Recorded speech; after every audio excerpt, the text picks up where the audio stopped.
At 19, Kristin Hersh writes songs for throwing muses in the shorthand of someone forced to grow up fast.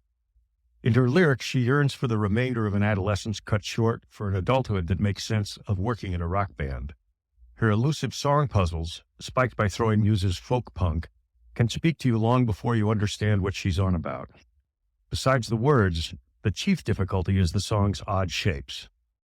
Hate My Way, the fear-inducing number about the encroaching awareness of evil and the centerpiece of the band's 1986 debut, leaps from declamatory lurch to swelling ostinato as Hersh's stringent whine slaps against thinly arpeggiated guitars, Leslie Langston's sinuous bass, and David Narciso's brittle snare shots.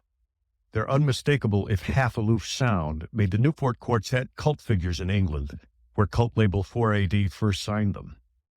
But since switching to Sire in 1986, the Muses had played hard to get with their audience, growing increasingly recondite. Last year's galumphing House Tornado was anything but user-friendly, indefensible even to longtime supporters of the band's rick-rack smarts.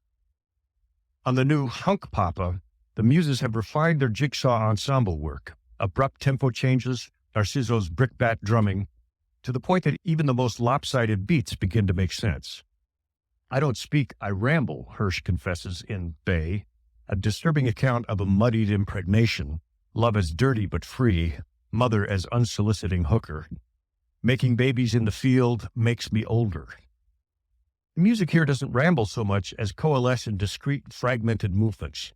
Hunkpapa is a rebound record loaded with hooks, and damned if it doesn't make House Tornado sound plausible in retrospect, a stray blip in a larger waveform. Hersh's bleeding simmers down to a lithe wail, like a blonde Yoko Ono with more expressive ability, and her Twilight Zone observations, nothing makes me older but the birthmark on your back, meander in and about the time warp arrangements, and pique your attention just often enough to convince you she's answering questions you didn't know you were asking.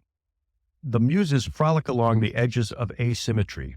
If things were any more imbalanced, the center would slide out of sight. Hersh has chased similar obsessions through 3.5 records. 1987's The Fat Skier elongates Soul Soldier from the debut, but her motherhood traumas, bleeding self-examinations, and open conversations with fans are sharper here, and producer Gary Smith has made the band's familiar electric acoustic guitar matrix less mannered, tougher. The Sugar Cube should listen in. In Fall Down, Hersh helps an old woman from a slip in a grocery store and tells her everybody falls down. Later in the tune, after she shares scars and ambitions with a young fan, the girl says she thinks she'll start a rock band too. Hersh replies, "I hope you fall so fast and hard that you get me," suggesting she doesn't quite get herself yet, and that falling is the ongoing condition of self-discovery, as it is in No Parachute. Dizzy is so chipper it could be a parody of bubblegum pop if it weren't about a tryst with a Comanche in Oklahoma. White on red, melt with my skin, these two hearts will beat along the walls of our hotel. Guitarist and songwriter Donnelly contributes 2 tracks, Dragonhead, a lullaby that suggests Hersh's sisterly alter ego, and Angel, which dreads the same procreative demons Hersh has grappled with before and after the fact.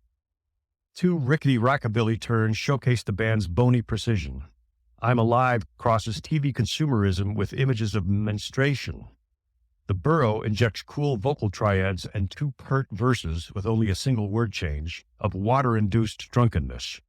Only Mania, a hallucinatory squabble, and the closing take, which adds spare horns, come off as indigestible nonentities.